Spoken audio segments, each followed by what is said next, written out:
當我哋量得多冷氣咧，可能會引起頭痛嘅喎。咁有兩個穴位咧，可以緩解呢一種頭痛。第一個穴位咧就係百會穴啦。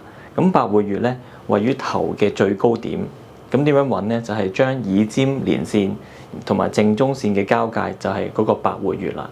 咁佢係諸陽之會，所有人體嘅陽氣咧就會匯集喺呢一點嘅咯喎。咁所以我哋按呢一點咧，可以令到咧頭痛咧冇咁犀利嘅。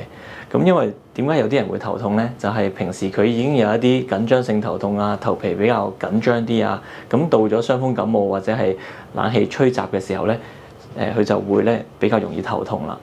咁另外一個穴位咧就叫做風池穴啦。咁風池穴咧就係喺個後枕嘅凹陷位置，喺呢個位置。我哋按佢嘅時候咧，係咁樣用手指公去按佢嘅。咁就大概按1至3分鐘，咁就緩解翻咧呢度啲肌肉噶啦。